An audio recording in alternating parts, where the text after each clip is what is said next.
이 시간 우리에게 주시는 하나님 말씀입니다. 예레미야 애가 4장 1절에서 8절 말씀입니다. 구약성경 1148면쯤에 있습니다. 예레미야 애가 4장 1절에서 8절 말씀입니다. 우리 찾으셨으면 한 절씩 교독하시고 마지막 절은 합독하겠습니다.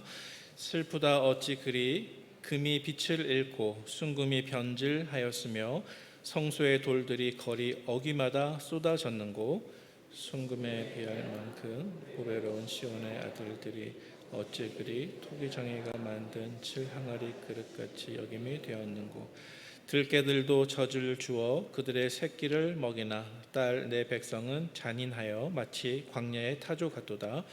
젖먹이가 목말라서 혀가 입천장에 붙으며 어린아이들이 떡을 구하나 떼어줄 사람이 없도다. 맛있는 음식을 먹던 자들이 외롭게 거리거리에 있으며 이전에는 붉은 옷을 입고 자라난 자들이 이제는 거름더미를 안았도다. 전에 소금이 이제는 딸 내 백성의 죄가 소돔의 죄악보다 무겁도다. 전에는 존귀한 자들의 몸이 눈보다 깨끗하고 젖보다 희며 산호들보다 붉어 그들의 윤택함이 갈아서 빛낸 청옷 같더니 이제는 그들의 얼굴이 숯보다 검고 그들의 가죽이 뼈들에 붙어 막대기같이 말랐으니 어느 거리에서든지 알아볼 사람이 없도다. 아멘. 네, 오늘 한 달에 한 번 있는 친교주일을 맞아서 우리 전도회별로 좋은 말씀의 교제 또 친교 교제 나누셨습니까? 네, 안 나누셨나요? 네, 우리 오늘 교제를 위해서 수고해 주신 우리 남녀 전도회 임원분들과 회장님 또 함께 참여한 우리 모든 분들 참 수고 많이 하셨습니다. 특별히 오늘 우리가 감사해야 할 우리 분들이 계시죠. 우리 7월 달 들어서 중식 제공을 하게 됐는데 그 중에서 제일 먼저 첫 번째 순서를 맡아서 오늘까지 수고해 주신 우리 오여전도회 회원분들 참 이 무더위에 맛있는 음식 준비하시느라 오늘만 일하시는 것이 아니라 어제 나오셔서 다 재료 다듬으시고 장 보시고 그렇게 봉사하셨습니다. 우리 어디 계신지 한번 일어나 보시겠습니까? 네, 오여전도회 회원분들 예, 여기저기 계신데 예, 우리 큰 박수로 감사의 격려하도록 하겠습니다. 네, 감사합니다. 네, 고맙습니다. 네. 자, 함께 말씀 보도록 하겠습니다. 사랑하는 우리 성도 여러분, 어쩌면 우리 어르신 성도님들께는 조금 외람된 질문이 되겠습니다만은 왜냐하면 나이 젊은 목사가 이런 질문을 드려서 죄송합니다. 여러분들은 인생을 살아가면서 한 번쯤 혹시 무너지는 경험을 해본 적이 있으십니까? 내 삶이 무너지는 경험을 해본 적이 있으신지요? 예를 들어서 건강이 갑자기 무너진다든지 사업이 갑자기 무너졌다든지 혹은 어떤 인간관계가 갑자기 깨어지는 것과 같은 경험을 아마도 한두 번쯤은 다 하셨을 것입니다. 아마 인생을 오래 살아오신 분들일수록 그런 경험이 없다고 하면 이상한 것이죠. 자, 그런데 그러한 무너짐이 우리 삶 속에 찾아올 때 그런 무너짐은 너무나 아픈 것입니다. 하지만 우리 삶 속에 때로는 무너져 보기 전에는 결코 알지 못했던 것들이 그런 무너짐을 통해서 비로소 알려지는 어떤 것이 있을 수가 있는 것 같습니다. 제 말씀이 무슨 말씀인지 이해가 되시는지 모르겠습니다. 가령 예를 들어서 평상시에는 알지 못했지만 건강이 무너지고 나니까 내가 건강에 있었던 것이 이렇게 귀중하고 소중한 것이었구나. 또 평소에는 생각하지 못했지만 내가 사랑했던 어떤 사람과 관계가 깨어지고 나서야 그 사람이 나에게 정말로 소중한 사람이었구나. 그 무너짐을 통해서 알게 된다는 것이죠. 또 어쩌면 평범했던 우리의 일상도 평소에는 감사조차 하기 힘들었지만 갑자기 저 팔레스타인이나 우크라이나 보시기 바랍니다. 갑자기 전쟁이 나고 큰 자연재해가 닥치게 되고 위기를 맞이하게 되면 우리의 평범했던 일상도 얼마나 감사했던 것인지 새삼스럽게 드러나게 된다는 것입니다. 자, 그런데 여러분 조금 재미난 말씀인데요. 오늘 우리가 다룰 주제는 우상에 관한 것입니다. 우상. 하나님 말고 의지하는 우상에 관한 것입니다. 자, 그런데 우리가 다룰 이 우상이라고 하는 주제와 관련해서도요, 때로는 내 마음 깊이 하나님 대신 의지하는 어떤 우상이 분명히 있는데 평소에는 잘 드러나지 않았습니다. 그런데 하나님이 내 삶의 어떤 부분을 치셔서 그 삶이 무너지자마자 내 속에 이런 우상이 숨어 있었네 하고 드러나는 경우가 있는 것 같습니다. 예를 한번 들어보도록 하겠습니다. 여러분 히스기야 왕 아시죠? 남유다의 선한 왕이었고 또 나라의 종교를 개혁했던 믿음으로 나라를 이끌었던 신앙적인 모범이 된 그 히스기야 왕 말입니다. 자, 그런데 이 히스기야 왕이 생명의 위기 앞에서 하나님께 간절히 기도해서 수명이 15년 연장되었습니다. 놀라운 기적이죠. 자, 그런데 이 히스기야 왕이 이렇게 하나님께 간절히 기도해서 생명이 연장된 이후에 아마 그의 마음이 교만해진 것 같아요. 그래서 히스기야 왕은 자기가 아픈 그 소식을 듣고 외교 사절단으로 바벨론에서 사신들이 왔는데 그 바벨론에서 온 사신들에게 병이 낫고 나서 성전에 수많은 값진 보물들과 자기 창고에 있는 모든 부유한 것들을 다 보여주었습니다. 하나도 아낌없이 다 보여주었습니다. 자, 그런데 이 순간 그만 히스기야 왕이 그동안 잘 간직했던 그의 겸손한 마음이 와르르 무너진 순간이었습니다. 자, 그래서 이러한 무너짐의 순간을 통해서 이전에는 드러나지 않았던 히스기야 왕 안에 있던 한 가지 우상이 드러나게 되었습니다. 그것은 그가 진정으로 의지했던 것은 하나님이 아니라 바로 자기 자신의 명예, 또 사람들의 인정, 또 자기 자신이 소유한 부와 권세가 이 히스기야 왕 마음에 숨어 있었던 우상이었다는 사실이 이 무너짐을 통해서 비로소 드러나게 되었다는 것입니다. 여러분, 또 다른 예가 있습니다. 사무엘 시대 때 사무엘을 키워준 엘리 제사장을 한번 생각해 보세요. 엘리 제사장. 엘리 제사장은 당시 이스라엘의 영적인 지도자였고 또 사사였습니다. 그에게는 두 아들이 있었습니다. 홈리와 비느하스입니다. 자, 그런데 이 두 아들들이 어떤 아들들이었습니까? 못 쓸 아들들이었죠.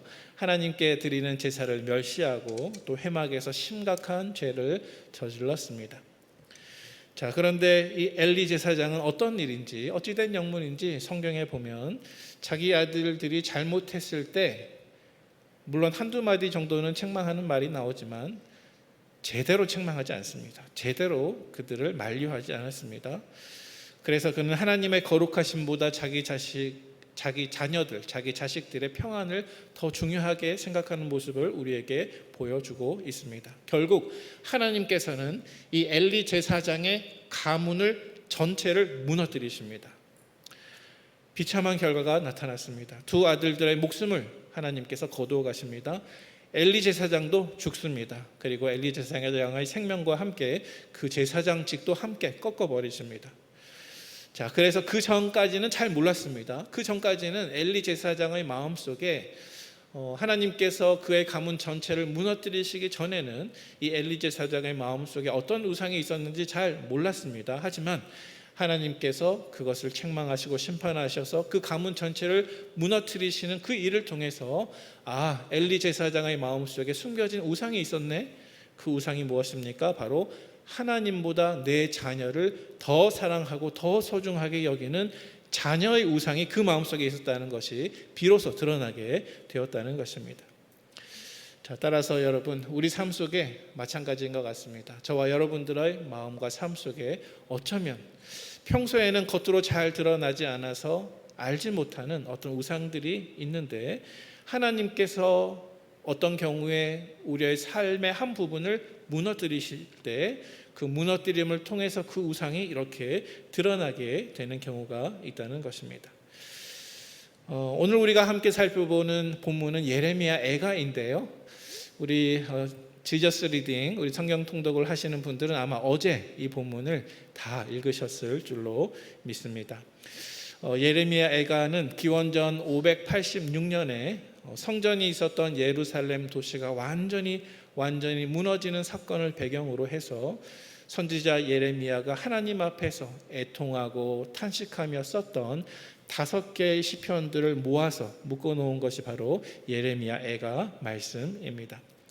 하나님의 심판으로 예루살렘 성은 불타고 하나님의 성전은 다 무너지고 유다 백성들은 칼과 기근에 쓰러지고 포로로 다 끌려가게 되었습니다. 그래서 예레미야는 자기 민족의 죄를 대신해서 눈물로 회개하면서 이 예레미야 애가의 말씀을 기록하게 되었습니다. 자, 그 중에서 우리가 오늘 함께 읽은 본문은 예레미야 애가 4장 말씀인데요. 여러분, 이 4장 말씀이 담고 있는 특별한 주제가 있습니다. 그 주제는 무엇이냐면 하나님이 아닌 다른 것에 마음을 두고 의지하던 이 백성들이 하나님의 심판으로 인해서 그들의 삶이 송두리째 무너지는 과정을 보여주고 있는 것이 예레미야 애가 4장 말씀입니다. 다시 말하면 하나님이 아니라 다른 우상을 의지했던 이 백성들이 결국 그 우상을 심판하는 하나님의 심판으로 말미암아 그들의 삶 전체가 다 무너지는 과정을 보여주는 것이 이 예레미야 애가 4장의 말씀입니다. 여러분, 제가 한 가지 나누고 싶은 묵상이 있는데요. 그것은 무엇이냐면 만약 저와 여러분들의 마음속에 하나님이 아닌 다른 우상이 들어와 있다고 하면 그 우상과 나는 삶의 공동체라고 해야 될까요? 운명 공동체가 된다는 것입니다.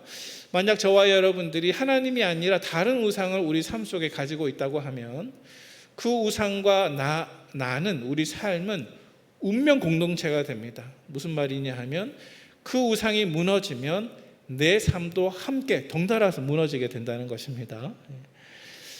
그래서 우리 삶이 무너지지 않을 수 있는 가장 좋은 방법은 내 삶 속에 우상이 아니라 하나님이 계시는 것입니다. 다시 말씀으로 돌아와서요. 오늘 본문 속에서 예루살렘 사람들은 모두 다 하나님을 믿는다, 하나님을 섬긴다 말했지만 실제 그들의 삶 속에는 하나님이 아니라 다른 우상들로 가득 차 있었습니다. 자, 그래서 오늘 우리가 읽은 예레미야 애가 4장 말씀에 보면 하나님은 그 우상들을 모두 다 무너뜨리시게 되는데요. 특별히 오늘 본문 말씀 가운데 모두 3가지 우상들이 그 목록이 기록되어 있습니다. 그 3가지 우상의 내용들은 먼저 첫 번째 물질적인 부요함의 우상이고, 또 두 번째는 육체적인 아름다움의 우상이고, 또 세 번째는 종교적인 자랑의 우상이었습니다. 하나씩 같이 살펴봅니다. 먼저 첫 번째로 이스라엘 백성들이 하나님 대신 마음속에 가지고 있었던 물질적인 부요함의 우상입니다. 우리 오늘 본문 5절 말씀 같이 함께 읽겠습니다. 맛있는 음식을 먹던 자들이 이전에는 붉은 옷을 입고 자라난 자들이 이제는 거름더미를 안았도다. 아멘. 자, 화면을 보시면 노란색으로 강조된 단어들이 보이실 것입니다. 5절 말씀에 맛있는 음식 그리고 붉은 옷, 오늘날 저 단어들을 보면 뭐 그렇게 별 감동이 없을 수도 있겠지만요. 오늘 본문 말씀에 나타나고 있는 이 맛있는 음식과 붉은 옷은 당시 남유다가 멸망하기 전에 남유다 귀족들과 상류층들이 누렸던 물질적인 풍요와 사치를 표현하는 그러한 단어들입니다. 다시 말하면 예루살렘 성은 몰락하기 직전이었지만 그때까지도 예루살렘 상류층 백성들은 한때 부와 안락한 삶의 절정을 누리고 있었다는 것입니다. 그래서 그들은 5절 말씀에 있는 것처럼 값비싼 음식을 즐기고 또 자줏빛 고급 옷을 입고 살았습니다. 그래서 부와 안락함은 그들에게 일상처럼 느껴졌고 어쩌면 그들은 그것이 영원할 줄로 생각했을 것입니다. 그러나 기원전 586년 하나님의 심판으로 바벨론이 공격하고 그 성이 포위되었을 때 그들이 의지했던 그 부와 우상은 모두 다 무너지게 되었습니다. 자, 그래서 오늘 우리가 함께 읽은 본문에 그 결과가 나타나고 있는데요. 하나님이 그들이 의지했던 부와 또 안락함의 우상을 치셨을 때 그 결과는 매우 참혹했습니다. 여러분 성경에 있으시면 눈으로 한번 4절 보시기 바랍니다. 어린 자녀들이 목말라서 울어도 이렇게 부유를 누렸던 사람들이 자기 어린 아이들이 목말라 울 때 물 한 모금 줄 수 없게 되었습니다. 자, 5절 말씀 보시면 전에는 붉은 옷, 명품 옷을 입고 자라났던 그 귀족의 소년들이 또 젊은이들이 이제는 파리와 냄새가 진동하는 거름더미 위에 앉게 되었습니다. 또 10절 말씀 우리가 읽진 않았지만 잠깐 눈으로 보시면 바벨론의 포위 공격으로 인해서 극심한 기아가 찾아오게 되었을 때 맛있는 음식을 먹었던 그들이지만 이제 부녀자들은 자기 손으로 직접 자기 자녀를 삶아 먹는 비참한 처지에 이르게 되었습니다. 자, 그래서 예레미야가 4장 5절 이 한 절 말씀은 예루살렘 백성들이 의지했던 모든 부와 안락함과 또 돈이 얼마나 덧없고 허망했는지를 우리에게 보여주는 것입니다. 그들은 입술로는 하나님을 공경한다 말했지만 실제로는 부와 돈을 하나님보다 더 신으로 의지하고 살게 되었습니다. 그래서 하나님께서는 바벨론을 도구로 삼으셔서 백성들이 붙잡고 있었던 그 부와 돈이라고 하는 우상을 모두 다 무너뜨리십니다. 그리고 하나님께서 이러한 우상들을 무너뜨리실 때 이 백성들의 삶도 함께 무너지게 되었습니다. 여러분 이 말씀은 수천 년 전에 기록된 구약의 성경임에도 불구하고 오늘날 우리에게도 별로 낯설지 않은 것 같습니다. 왜냐하면 오늘날 우리 사회, 우리 마음 역시도 돈과 물질을 얼마든지 하나님 대신 우상으로 삼을 수 있기 때문에 그렇습니다. 여러분 돈으로 안 되는 게 있나요? 제가 조금 어리석은 질문을 던져보겠습니다. 돈으로 안 되는 게 있습니까, 여러분? 만약에 돈으로 안 되는 게 있습니까? 라는 질문에 대해서 안 되는 게 없지 이렇게 말하는 대답을 진리처럼 생각하게 된다고 한다면 우리는 아마 우리 마음을 한번 돌아봐야 될 것 같아요. 어쩌면 내 마음속에 돈이라는 우상이 들어와 있지는 않은지 한번 추궁해 보아야 할 것 같습니다. 여러분 제가 진리 한 가지를 말씀드리겠습니다. 우리가 천국 갈 때 자기가 번 돈 가지고 가는 사람은 아무도 없습니다. 네, 혹시 그런 분들 계시면 저에게 연락 주시기를 바랍니다. 여러분 성경은 분명하게 말씀하고 있습니다. 골로새서 3장 5절 말씀입니다. 제가 봉독해 보겠습니다. 그러므로 땅에 있는 지체를 죽이라. 곧 음란과 부정과 사욕과 악한 정욕과 탐심이니 탐심은 우상숭배니라. 여러분 탐심은 뭐라고요? 우상숭배니라. 그러므로 사랑하는 우리 성도 여러분, 하나님보다 물질을 더 의지하거나 사랑하지 마시기를 바랍니다. 비록 내가 가진 것이 좀 부족해도 우리의 안정과 만족의 최종적인 근원은 돈이 아니라 하나님이심을 믿음으로 확신하시는 우리 성도님들 되시기를 축복합니다. 두 번째로 오늘 본문 속에서 남유다 백성들이 의지했던 두 번째 우상이 있는데요. 그것은 바로 아름다움의 우상이에요. 육체의 자랑의 우상, 또 외모의 아름다움의 우상입니다. 자, 오늘 보면 7절 말씀 같이 한번 읽어보겠습니다. 7절 말씀입니다. 전에는 존귀한 자들의 몸이 눈보다 깨끗하고 젖보다 희며 산호들보다 붉어 그들의 윤택함이 갈아서 빛낸 청옥 같더니 아멘. 자, 이 말씀 한번 보시기 바랍니다. 여러분 이 구절은 당시 예루살렘에 살았던 왕족과 귀족들이 얼마나 뛰어난 외모와 세상적인 화려함을 가지고 있었는지를 보여주는 구절입니다. 이 왕족과 귀족들은 당시 사람들의 눈에 부러움의 대상이었던 것 같아요. 그리고 모든 영광을 한 몸에 받았던 것 같습니다. 왜냐하면 너무나 뛰어난 외모와 세상적인 화려함을 가지고 있었기 때문에 그렇습니다. 방금 읽은 저 말씀을 제가 우리말 성경이라고 있거든요. 우리말 성경 번역으로 다시 한번 말씀을 드리겠습니다. 귀족들은 눈보다 깨끗했고 우유보다 희었다. 그들의 몸이 루비보다 붉고 그들의 생김새는 사파이어 같았다. 이것이 저 본문에 기록된 말씀입니다. 여러분 예루살렘 멸망 당시에 남유다 귀족들의 모습이 얼마나 화려했을지 상상이 되십니까? 그들은 매우 젊었습니다. 그들은 매우 아름다웠습니다. 그들은 매우 건강했습니다. 그러나 하나님이 이들을 심판하실 때 그들이 의지하고 그들이 자랑했던 저 육체적인 자랑, 또 미모의 모든 우상들은 철저하게 다 무너지게 되었습니다. 자, 그래서 이어지는 8절 말씀 보시기 바랍니다. 8절 말씀 우리 같이 읽겠습니다. 이제는 그들의 얼굴이 숯보다 검고 뼈들에 붙어 막대기같이 말랐으니 어느 거리에서든지 알아볼 사람이 없도다. 아멘. 자, 이전에는 모든 사람들의 눈에 부러움의 대상이었고 모든 영광을 한 몸에 누렸던 사람들인데, 하나님께서 그들이 우상처럼 여기고 있었던 육체의 아름다움, 외모,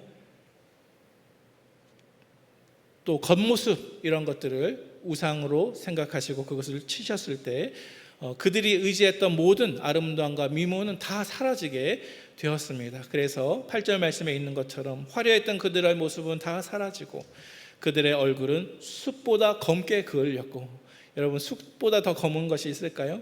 피부는 뼈에 들러붙어서 마치 마른 막대기처럼 초라하게 변하게 되었습니다. 한때 모든 사람들의 시선을 받고 명예와 또 부러움의 대상이 되었지만은 하나님의 심판 앞에 섰을 때에는 이 외모적인 아름다움이 아무 소용이 없었다는 것입니다. 네, 사랑하는 우리 성도 여러분, 오늘날에도 우리는 얼마나 많이 육체적인 아름다움과 외모에 집착하고 있습니까? 특별히 현대 사회와 문화에서는 사람을 바라볼 때 그 사람의 육체와 미모만을 바라보는 경향이 아주 강한 것 같습니다. 하지만 여러분, 하나님께서는 우리 인간을 지었을 때 무엇과 무엇으로 지으셨습니까? 몸만 지으신 것이 아니라 영과 육체를 함께 지으셨어요. 그래서 인간은 몸만 있는 것이 아니라 영혼과 육체가 어우러진 그러한 통합적인 존재입니다. 하지만 타락한 이후의 인간들은 하나님과 관계하는 영혼은 빼버리고 오직 육체만을 절대시하는 그러한 죄악된 결과를 가져오게 되었습니다. 그래서 사람들은 오직 사람들을 바라보며 외모만 바라봅니다. 하지만 여러분, 참 아름다움은 하나님의 형상을 닮아 있는 그 사람의 내면과 영혼에 있다는 사실을 기억하시기를 바랍니다. 그래서 우리가 이렇게 한 사람에게서 영혼은 빼버리고 육체만 남겨놓게 되면 겉모습에 남아있는 이 몸에, 사람의 몸에 모든 가치를 부여하게 되면 결국 그 몸은 우리에게서 그 아름다움이 우상이 되고 말 것입니다. 하지만 성경은 여러분 이렇게 말씀하고 있습니다. 베드로전서 3장 3절과 4절 말씀입니다. 같이 읽겠습니다.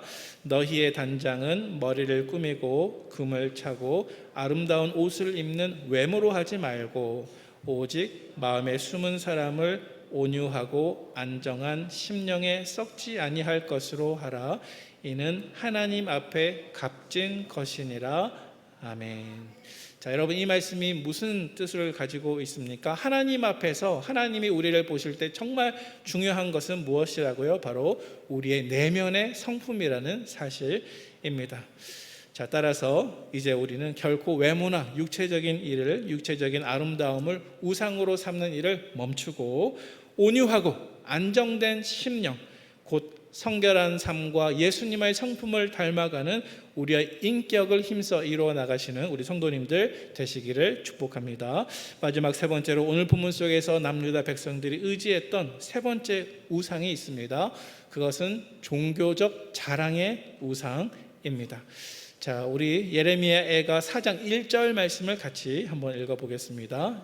슬프다 어찌 그리 금이 빛을 잃고 순금이 변질하였으며 성소의 돌들이 거리 어귀마다 쏟아졌는고. 아멘. 1절 말씀.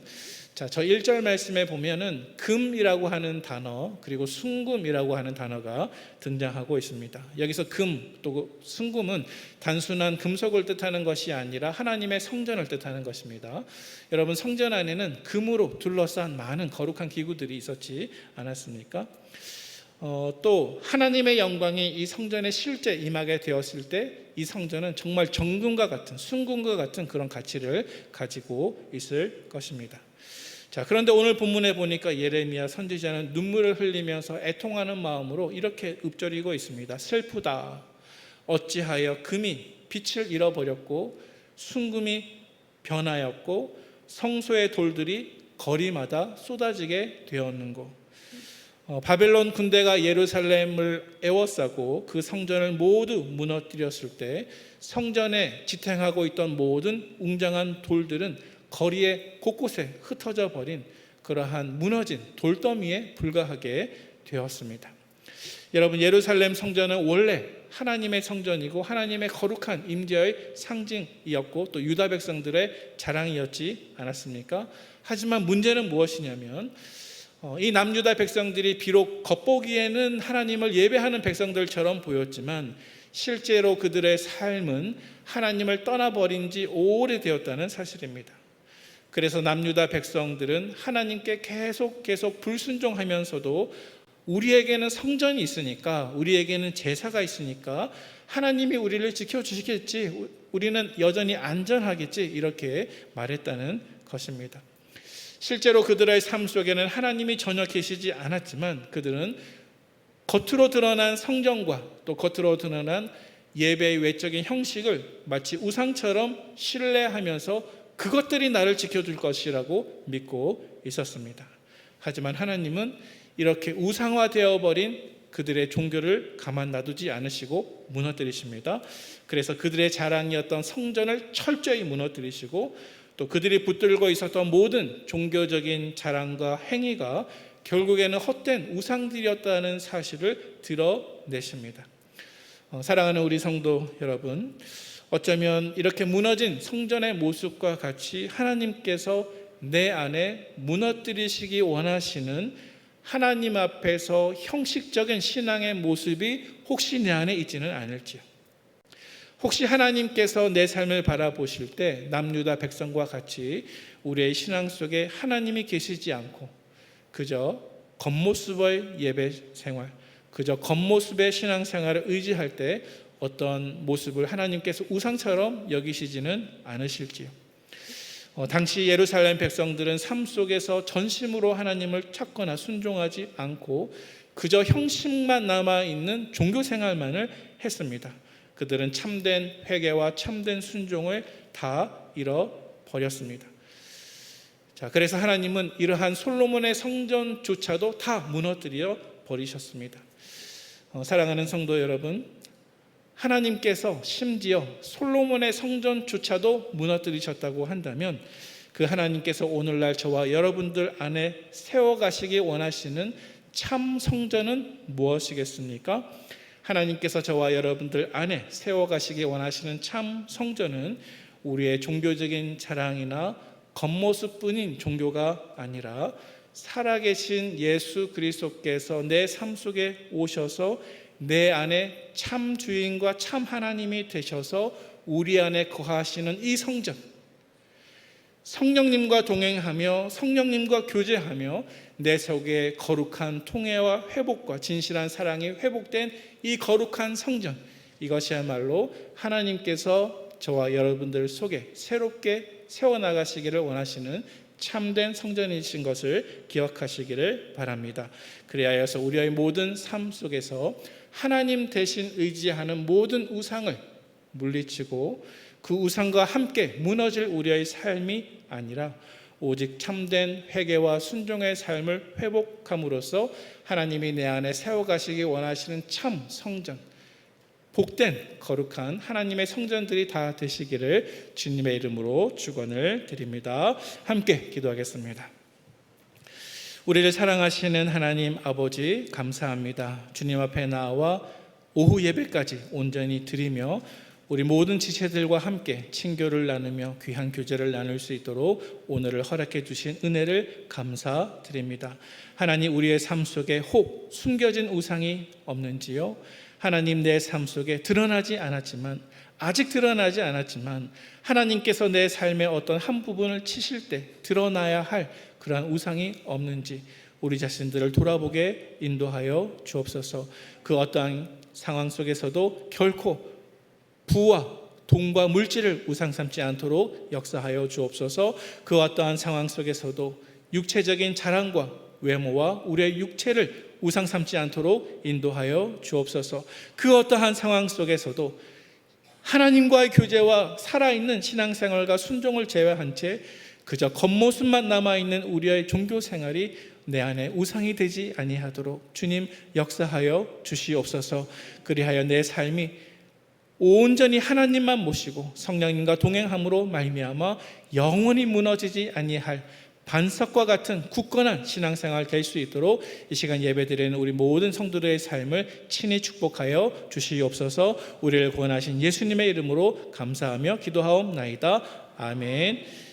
이제는 우리 구주 예수 그리스도의 은혜와 하나님 아버지의 사랑과 성령님의 교통하심이 하나님과 함께 교제하며 하나님을 내 마음속에 모시고 참된 성전으로 온전히 살기를 다짐하는 사랑하는 부문교회 모든 성도들 위해 지금부터 영원토록 함께 있을지어다. 아멘.